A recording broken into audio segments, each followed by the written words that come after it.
This is a relationship that breaks every rule in the book. Some of the most dangerous predators on our planet accepting a human into their midst.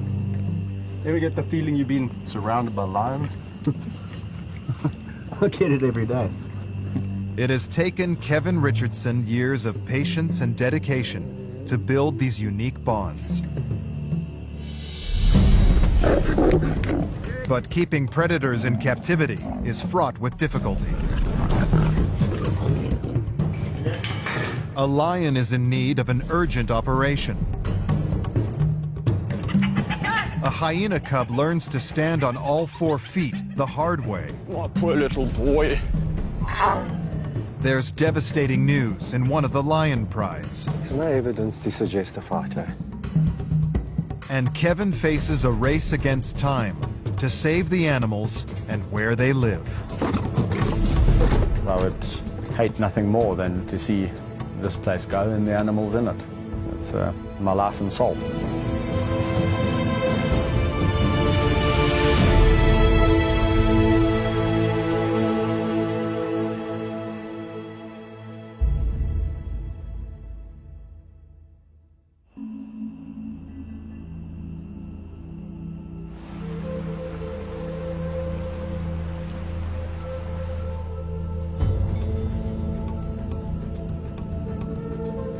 This is the kingdom of the white lion, a 700-hectare private wildlife sanctuary run by Kevin Richardson.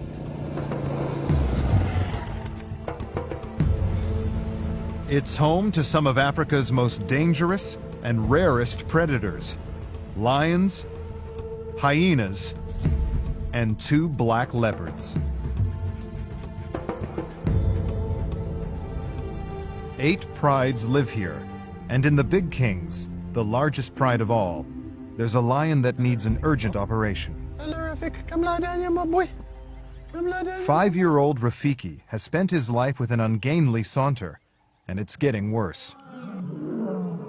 He has an extra dew claw on both of his hind legs that shouldn't be there. They are a deformity and need to be amputated. Vet Jonathan Fish has been called out to remove them. I think you've seen it before. The dew claws? Yeah, but his ones are not as integral. They're not as attached. They're kind of like just hanging on by a thread of skin. Yeah, and when he walks around, it just flops around, you know. Dew claws are normally only found on the front legs of a lion, not the back. They act like thumbs and are used to hunt and hold down prey while lions eat. But Kevin is worried Rafiki's redundant dew claws could be accidentally torn off, with the risk of serious infection. And by removing them, he hopes it will help the ungainly lion to walk properly.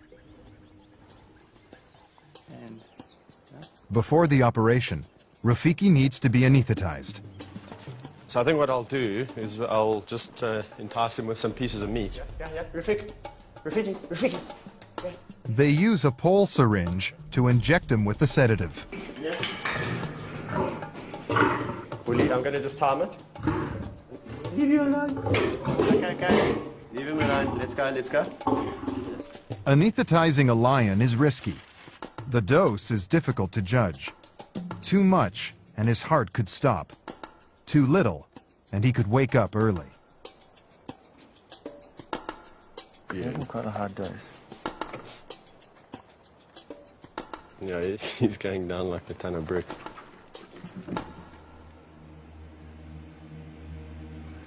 He's okay? Yeah. 1, 2, 3, go. Once he's safely sedated, Jonathan needs to work quickly. Right, so I'm going to cut through the skin first.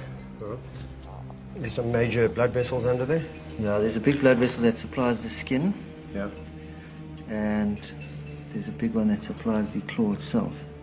I mean, if you can imagine having that attached to your leg and walking around with that, it must be highly irritating.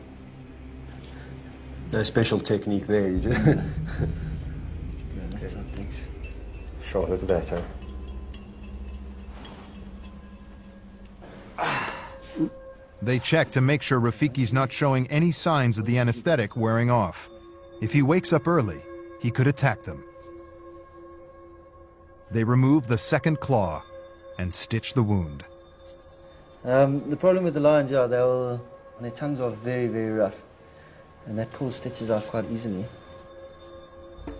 To avoid this, Jonathan uses internal stitches that he hopes will keep the wound closed while it heals.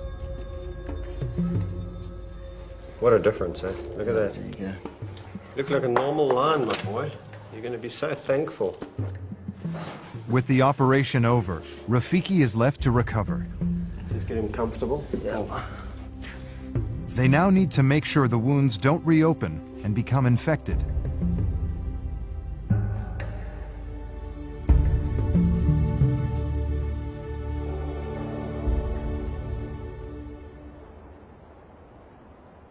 A few hours after the operation, and with Rafiki just about on all 4 feet again, he's released back into the big king's pride. Probably got a huge headache. So Rafiki's just come out and he's actually just trying to find some peace and quiet. He's gone to a spot in the shade and the youngsters keep pestering him. All the adults couldn't really be bothered. They've understood what's going on, I think. They've said, okay, leave him alone, he looks a bit grumpy. But not the youngsters. They are curious about these bandages and the smell of these bandages, and they keep on harassing him, and he's getting up and giving them a good beating and then going back down.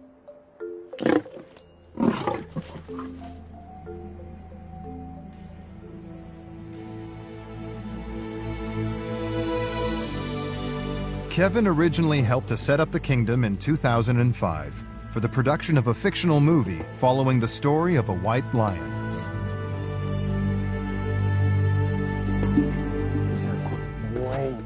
The retired stars of the film now live out their days here, alongside some of Kevin's favorite lions from his former job at another lion park.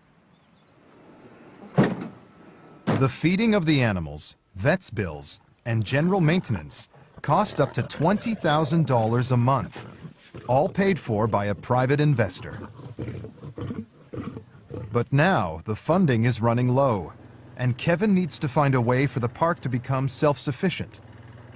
If he can't, all the animals could be sold.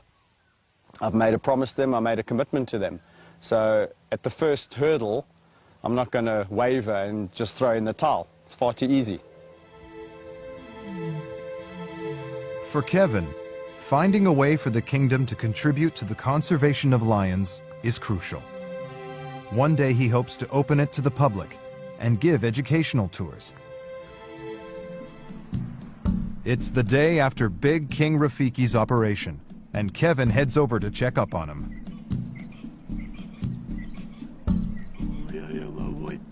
The cubs have tried their best to pull off Rafiki's bandages, but with no luck. There we go. There we go.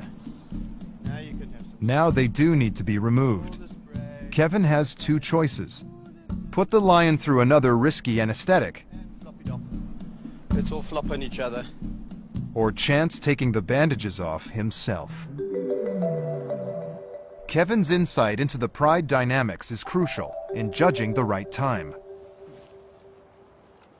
Pick the wrong moment, and he will be at the mercy of over 210 kilograms of angry lion. He's in a much better mood. He's recovered quite well. And he's a lot less grumpy than he was yesterday. Eh? And I think, well, he's in a great mood. I'm going to try and take his bandages off. If I can cut through the whole length of it, he'll be able to pull it off himself.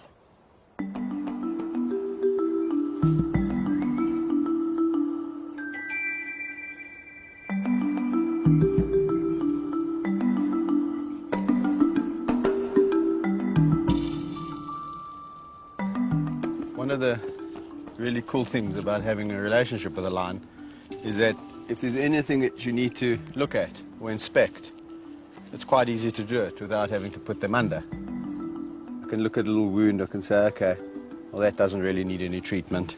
I can try and get the bandages off his paw. Don't have to knock him out again. That flicking, I'm really irritated with you. Okay, got it.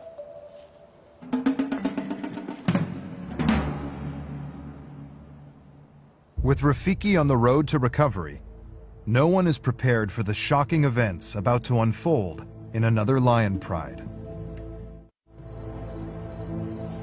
The next morning brings heartbreaking news.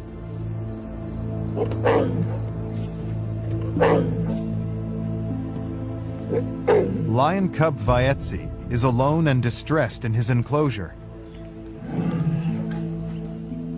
There's been a tragic discovery. The dead body of Vaetzi's best friend, Mfumu. Vaetzi, who grew up with Mfumu, is now desperately craving attention. For the last 5 weeks, the two cubs had lived in a pride with 3 older lions, Tristan, Zippo, and Nash, following their successful introduction. When I got here, all the lions were around Mufumu's body, and what was quite disturbing is when I got there is that his stomach area had been opened up, so it looked like they had been feeding on him. Yesterday he seemed fine. Just before I went home, so he definitely wasn't sick. Vaetzi is a little bit scared, but I've just phoned Kevin as well to let him know what has happened, and he's on his way here. The discovery is a shock. Rodney fears the 3 older lions may have attacked and killed cub Mfumu. For Vaetzi's safety, they've been separated and put in another enclosure. As soon as Kevin arrives, it's vital they determine how Mfumu died and whether the older lions were responsible.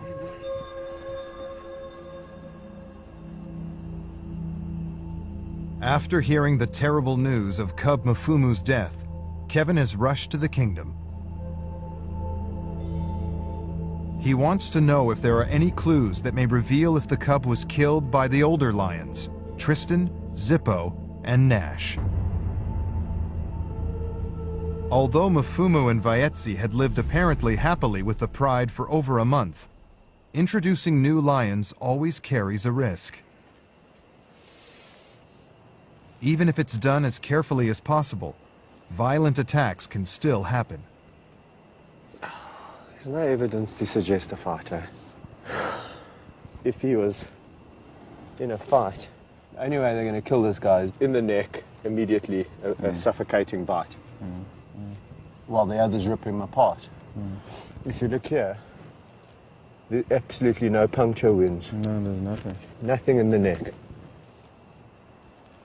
On his back legs, where they normally bite them, nothing.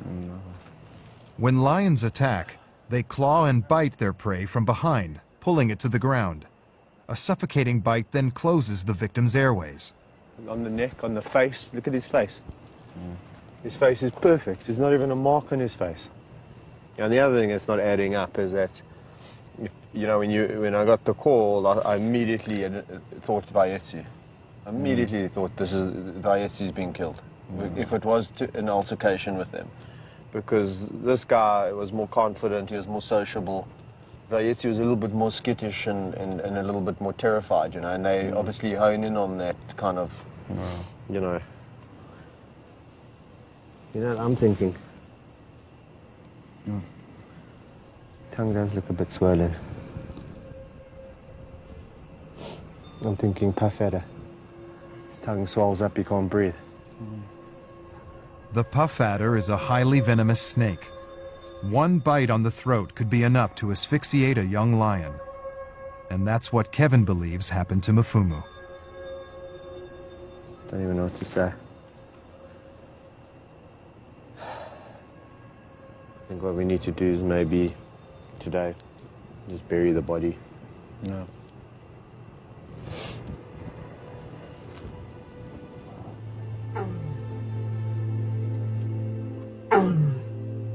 It's likely that once Mfumu died, the older lions began to investigate the carcass and tear it open. The truth be known is that it does happen. Happens in the wild, and it does happen in captivity too. That if an animal does die, sometimes, you know, they do tuck into it and they do start to consume it. And sometimes once their carcass opens up, they kind of like feeding instinct and frenzy takes over.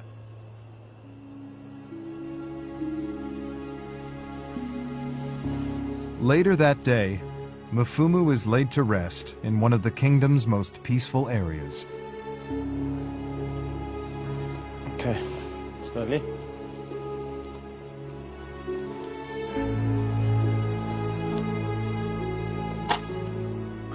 Kevin is now faced with a dilemma. What to do about the remaining cub, Vaetzi. As a precaution, for now he'll have to live on his own. We can kind of give him the attention that he kind of requires at the age that he is now, but ultimately he's going to grow up alone. So we need to seriously think about what to do next. And I don't have the answers at the moment. I'm just trying to get over what's gone on and how to deal with the circumstances. After seeing his fellow pride mates feeding on Mfumu's body, Vaetzi is now timid and scared. Come here, my boy. Kevin doesn't want to risk putting the grieving cub back with the older lions in case he's picked on. You know, I've worked with lions so long, and this lion's clearly missing his brother, and it'll take some time, like it does in people, for him to get over it. But he will get over it, he'll move on. It just means that we're going to spend a lot more time with him and give him a lot more attention, especially during the next couple of weeks, you know, just while he's pining. You can hear him, it's a melancholy cry, and he's trying to call. He doesn't understand, you know, what's kind of going on. Shame, but you're feeling lonely. What happened here? But in the long run, Kevin knows human company alone just isn't going to be enough.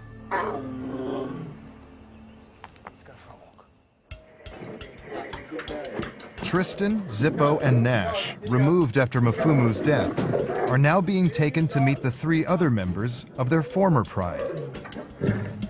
They're going to be reintroduced to Bobcat, Bandit, and Gabby, the other half of the so-called terrible teens. Right.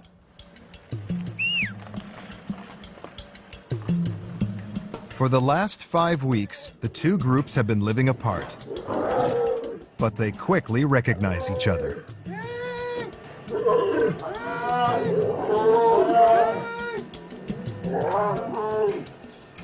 When Mfumu died, obviously that's created a bit of a problem. And what we've decided to do is let this group reunite. So the 6 have got back together. That was very peaceful. Maybe that's because you all know each other now, eh? It's a good group of lions, man. That's what I'm... This is the last empty enclosure. But now the terrible teens' pride is moving in full time. We certainly have a space predicament now at the kingdom because we don't have one free area to put lions in. This is a bit of a problem because every time I want to rotate animals around, it means we've got to take a group of animals and put them somewhere else in like a makeshift area. So it's not the ideal situation. With the reformation of the pride, the kingdom has reached capacity, and there's no money to build new enclosures. Finding ways to fund the kingdom has forced Kevin to look outside the park and outside his comfort zone. So today I'm doing a motivational talk, just talking about the lions and talking about what I do. I must say I'm feeling very, very nervous, but I think hopefully it's going to go well. Don't know what to expect because I've never done one of these before. Getting off the point, this chap is fascinating, and we reckon if we all put our resources together, we might yet save this planet. Ladies and gentlemen, please put your hands together for Kevin Richardson. Despite the alien environment, this is an avenue Kevin can ill afford to ignore. I start with them when they're really young. The will to learn is really what it's about. So if you've got Businesses are willing to pay a premium to see him talk about his life with lions. none of the animals that I interact with are truly wild, as in the definition of going to the Kruger Park or into Botswana. This picture did the rounds all over the world, people saying this is this crazy ranger from South Africa, and he came across this pride of lions, and he made a really special bond. He just whispered to them.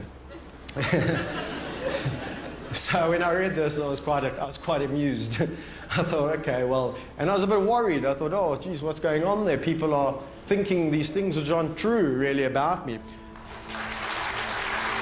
With this first public talk under his belt, Kevin is hoping that there will be more lucrative bookings in the pipeline.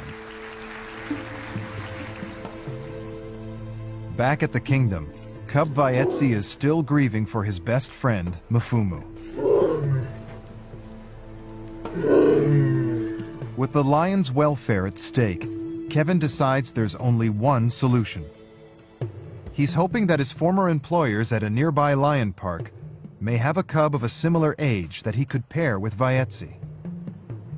One of our lions is in desperate need of a partner. Yeah, and he's a bit lonely. Yeah.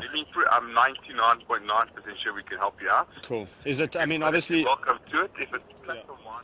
So that's really good news. The lion park does have some females of the age that we require. So it looks like Vaetsi is going to get a partner, and this is excellent news because he's been pining over the last couple of days. He's really, every time you walk past the enclosure, he's calling and calling.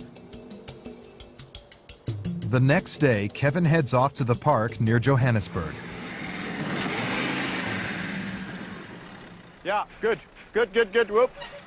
They're going to meet several hand-raised lion cubs under a year old. Kevin and Rodney feel confident that the cubs are still young enough to start building a relationship with them, and crucially, with Vaetsi. Hello, my sweetheart. Hey, are you coming to a new home? Are you coming to meet Vaetsi? They're looking for a female, likely to be more submissive around the traumatized male cub. You're quite a feisty bunch.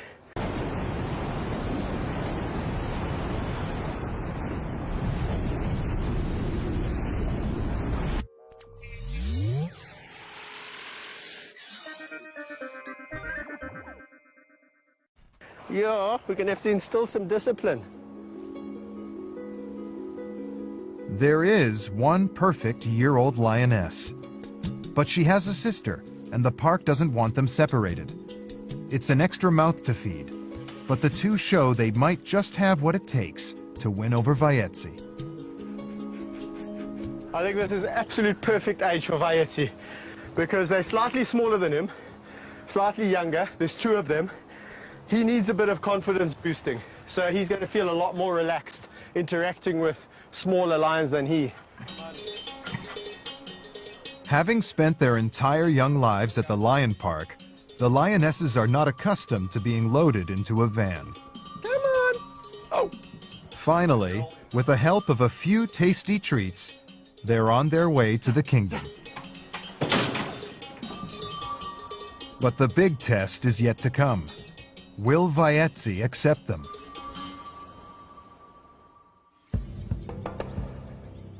After the traumatic death of his best friend Mfumu, Vaetsi is about to meet two unfamiliar lionesses.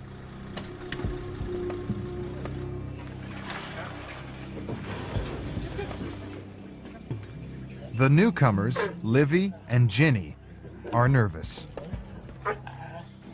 Come on. Here you go. It's their first time being introduced to a strange lion, and they're wary of Vaetsi. And without his best friend Mfumu to back him up, Vaetsi is also reluctant to make the first move. Slowly, not me. Kevin decides to step in as mediator. The funny thing is that Vaetsi's really and truly using me as a human shield. Every time he comes to interact with these girls, funny enough, I'm in the middle. Hey? What I'm going to do is I think the lions must get to know each other and he must gain some confidence on his own. I'm going to just slowly separate myself out of here and let them mingle. And it's up to him to impress the ladies now. Yo! Because it's time for you to be a man, my son. Kevin patiently waits until everyone relaxes. This is the kingdom kind of lions, eh? All love. This is all about love, my boy. The kingdom full of love. Here we go. But replacing the bond that Vayetzi had with Mufumu is not going to happen immediately. The next few days are key.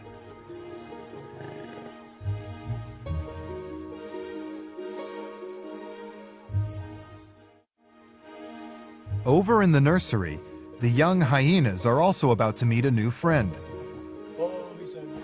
Abandoned animals born at the kingdom are brought here to be socialized. 4-week-old cub Max was hand-raised after a deadly power struggle between the females in his clan ended in his siblings being killed. Hello, my boy. Max has been bottle-fed for the last month, and now Kevin and Rodney are introducing him to the other youngsters. Look here. It's important he learns to mix with other hyenas while he's still young. What's that? If he doesn't, he risks never being able to live in a clan. Listen, you guys, you better behave. Behave yourselves.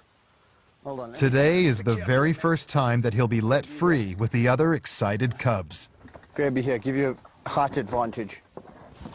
It's a tense moment. Let's take that out the way. Even young hyenas can be highly aggressive when sorting out their hierarchy. Okay, slowly, slowly, slowly, slowly. It's just excitement, and they're all just trying to tell him, "Hey, this is me. I'm Woody. I'm the boss here." And then they're all taking turns and saying, "I'm Benza, and and they're trying to get in his box." Max is a male, and in this group we have predominantly females. So there might be a little bit of neck biting, and ooh, we're the dominant females. But I think it's going to go very well. I think Max will be quite fine. It's all very new for you, boy.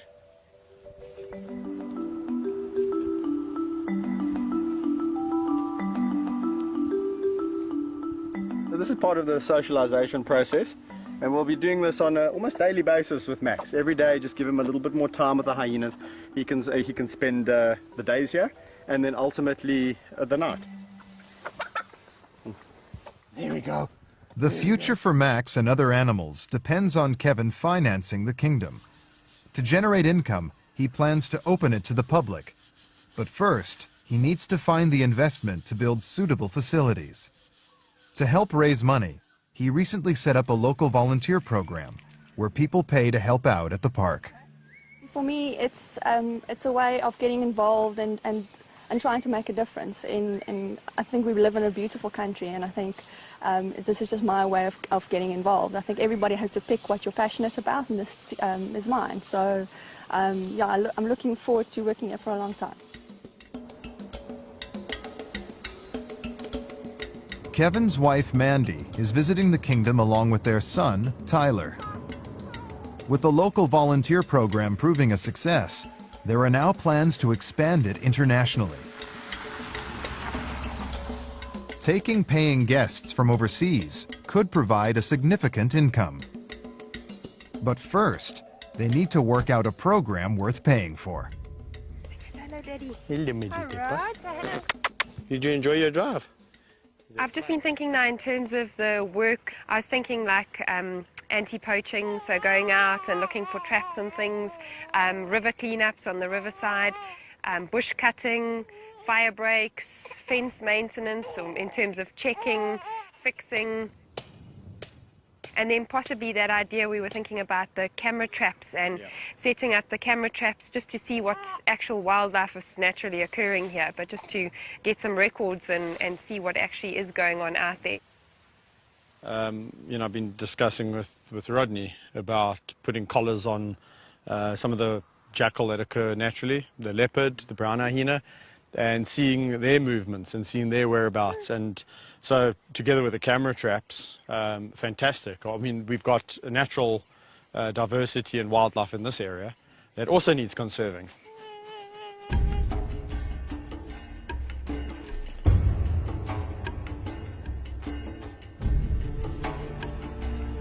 It's 2 weeks since Kevin introduced white lion Thor to lionesses Kusasa and Sabindi. He decided that Thor, having spent his life as a bachelor, needed some company of his own kind. Lions are the only truly sociable cat, but it seems Thor is the exception.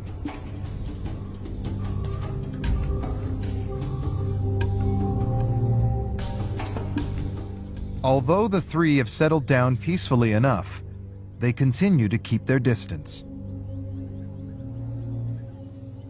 As one of the leading stars of the White Lion movie, Thor stole the limelight. Now the Bachelor is seemingly too shy to make the first move on his new lady friends. What's going on with you and those girls, eh? Don't you like those girls?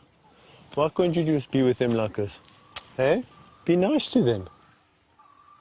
Kusasa and Sabindi have been with Thor for around about 2.5 weeks now, and it really hasn't gone as I expected. I expected a little bit of friction in the beginning, and then 2.5 weeks later I expected this happy pride lying under a tree. It's kind of weird because the females have settled nicely in the enclosure, and there's almost this easy indifference. They're quite happy to live side by side, but they don't come close to each other. I'm glad I've tried it because, you know, if we didn't try it, we would never know, and we would always be wondering. So each to their own, you know, animals are all different, and when you think what's good for one is not necessarily good for another. After spending years building a close bond with White Lion Thor, Kevin is going to test their relationship following the introduction of the two new lionesses. He's been waiting to pick the right time, and with all peaceful in the newly formed pride, he comes to a decision. A lot of people must be thinking, well, how do you know for sure that when you go in there, he's not going to just, you know, jump on you and take you out? And it's kind of like when you know somebody over a period of time, you will understand when they're in a bad mood or a good mood, not by speaking to them, but just by looking at them. And those are the messages that Thor will send me. I haven't noticed any of that of late, so I'm going to take it one step at a time and see how it goes.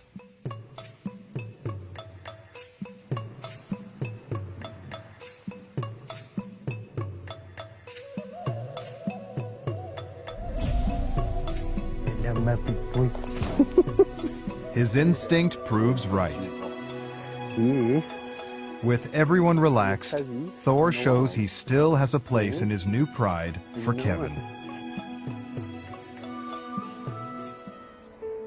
And in another pride, there's one more success story. Following the traumatic loss of his best friend Mafumu, Vaetzi has spent the last few weeks getting to know lionesses Ginny and Livy. I don't mind nice bites. Much to Kevin's relief, Vaetzi is no longer pining for his old friend. I've been attacked. I've been mauled. Having seen how his happiness has changed over the last couple of weeks, he's completely a relaxed, happy lion again. And they get along very, very well. They all lie together, they're always licking each other.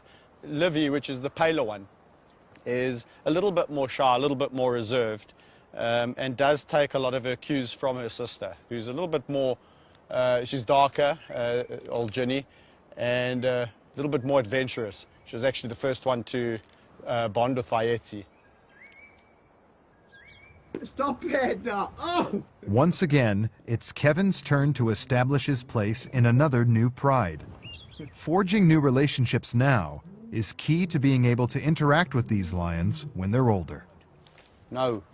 Even though these two girls have been hand raised, they're not used to people sitting and lying down with them. So when they see me on the ground, they see it as an opportunity to jump on my back or stalk me or go around or bite my top, which is not a behavior or a trait that I want to, you know, reward or enforce. Why is it whenever I wear a fluffy top you want to eat me?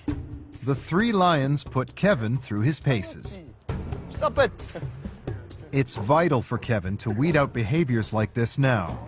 What may be playful to another lion is far more dangerous to a human. Stop it!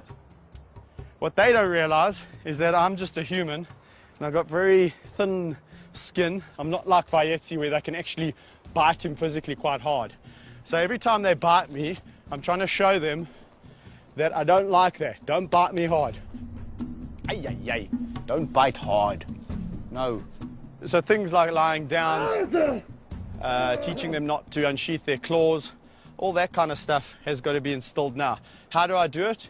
Just come in here, spend time with them. When they exhibit a trait that I don't like, I discipline them.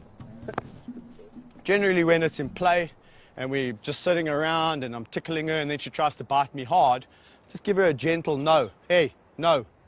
Her ears go back, she gets the message. And it's the most amazing, they learn very quickly. Those girls are naughty. And in fact, they're a lot more abusive than I am. I've seen lions this age in a pride get a hell of a smack from the old man because they're really getting on his nerves. Don't chew me. Don't sneak up behind me.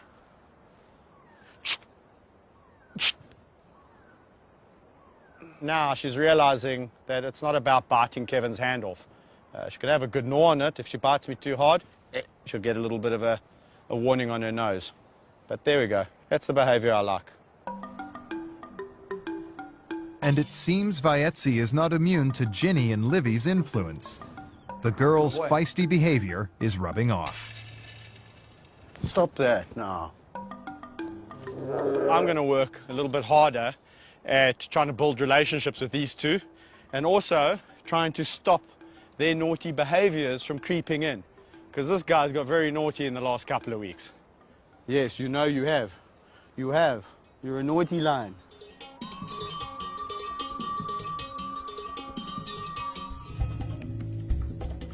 From the other side of the kingdom, there's alarming news. A bushfire has broken out and is being fanned by high winds.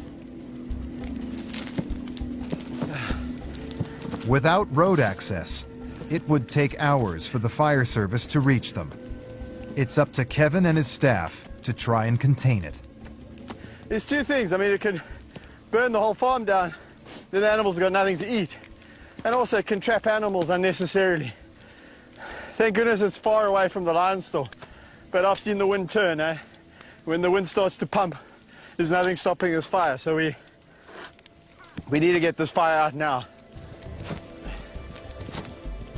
Come on. Bushfires are a fact of life in South Africa. But they can have devastating consequences, destroying vast swathes of land and anything in their path.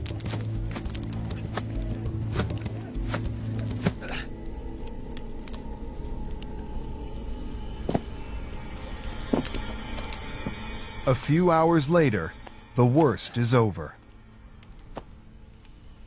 Looks like we got it under control. Looks like we put it out. Only problem is I've seen this situation many times before. And when we all just go back and relax and talk about the incident, it flares back up again because the wind picks up. The wind's died down a bit, so at the moment we're looking good. But what we'll do is we'll just keep some boys around here with the beaters, just in case we have a little flare-up. Put it under control again. With one crisis narrowly averted, Kevin heads back to the other side of the kingdom. Come, Maxie! Come, quickly, quickly! Max the hyena cub's big day has finally arrived. After surviving against all odds, he's now ready to join the nursery full-time. But Max's enthusiasm to join the new clan is exciting the others.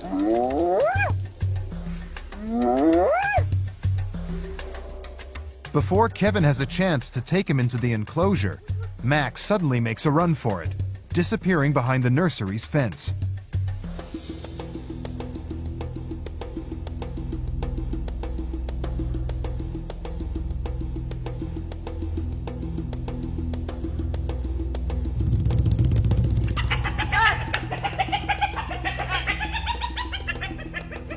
Did you bite him? Badly. Oh. Rod? Off. Okay, come, bring him here. Max's inquisitiveness ends in bloodshed. First aid kit. In his excitement to join the others in the nursery, newcomer hyena cub Max pushed his ear through the fence. One of the older dominant cubs retaliated and bit him hard. Maxie went round the back of the fence, and so I've got a little bit of a nick out of his ear, and it's bleeding a bit, but you'll live, my boy. Yeah, it's a big day for you. Shame, man. Look at that. You brave little fella. Looked worse than it was, eh? So it's not atypical for a hyena adult to react to a young hyena like Max. Max was excited, you know, running around the pens, and everyone's, you know, excitement was just a little bit too high. And he managed to, you know, grab him through the fence.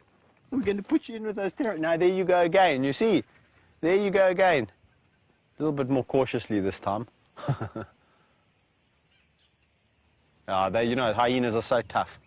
A little wound like that would probably send a human being baby to hospital for a couple of days. With Max recovered, Kevin takes him into the nursery.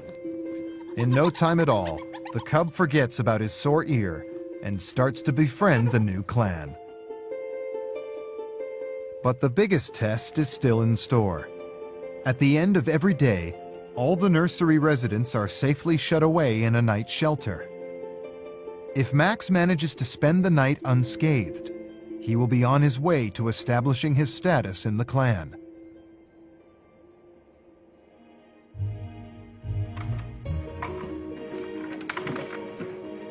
The following morning, it's a big moment as they wait to find out.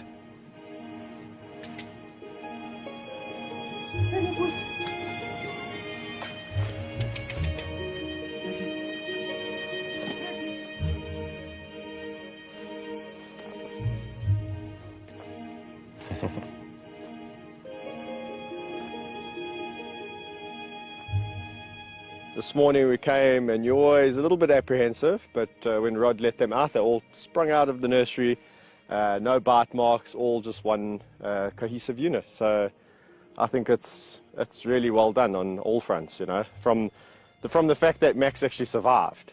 He was just so tiny, and we were so lucky to actually intervene when we did, because I guarantee you if we didn't, he would be dead.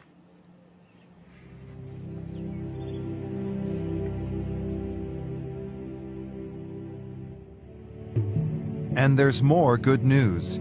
The first bookings for the International Volunteer Program are in. It means there is another way to help secure the future of the park. Kevin can now turn his attention to his long-term goal, finding a way to open the kingdom to the public. A facility like the Kingdom is really important in educating people about the plight of the lion in the wild. And you know, from my perspective, let's face it, if I'd never saw a lion in the zoo when I was a child, I probably would never have had a connection later on. So that's hopefully what a facility like the Kingdom can do. Can make one little guy change his life. He wants to grow up and be a conservation officer. Then we've done our job. At home, Mandy also hopes their hard work is finally paying off. I think it would be a long-time dream for us to finally have the Kingdom open and running, and yes, hopefully when Tyler gets big, maybe take it on and carry on with it as a family business. Certainly it's something we've been passionate about for long enough, and it's not something we're going to give up on in a hurry. So I do hope it will be going in the long term. Where are you going? So the last 6 to 8 months at the Kingdom have been really hard. It's been tough times, but things have turned around, things have looked up. We've really applied our minds to how we can make the place a success, and it's slowly turning. In the future, I think we're all feeling a lot more optimistic However, it's still tough times. So, yeah, we've just got to continue forward.